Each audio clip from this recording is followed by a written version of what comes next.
Yeah, it's putting together the whole. And so now all of a sudden, I feel like that's part of what's going on here with all this stuff is we've lowered the bar for creation.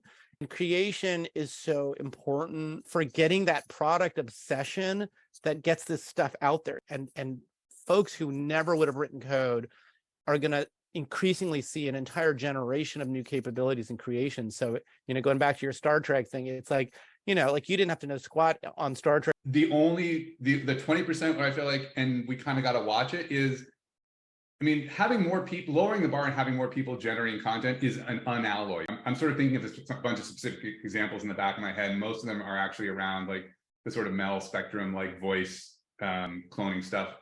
There are certain companies that tend to assume we don't want people to hurt themselves on the sharp edges of technology. And the bonus is that makes it more accessible to a wider range of people, which is awesome.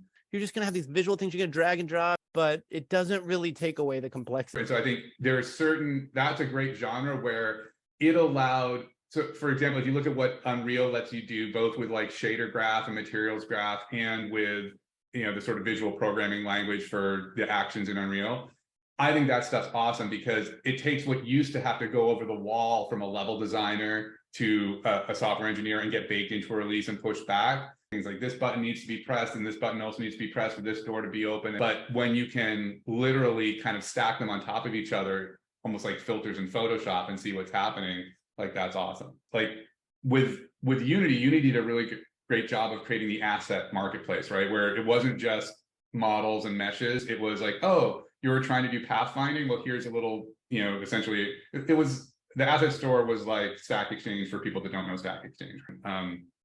Where does that link back to your question if it has a product manager? I'm taking what you're saying and I'm translating it for a minute, which is like you're lowering the cost at which you can get to an MVP in an early stage startup. And that goes back to our theme here, which seems to be emerging of pushing down I guess maybe the better way to say it would be like making creation more accessible or something. Yeah. I love that theme, making creation more accessible.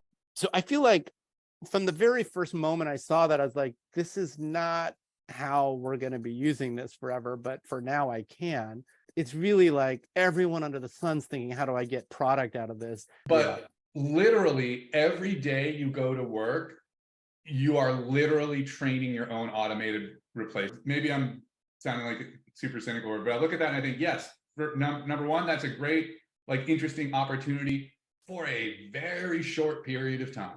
Like when the new thing comes, like when computer science came along, I guarantee you there were a lot of mathematicians that are sitting around like, whatever.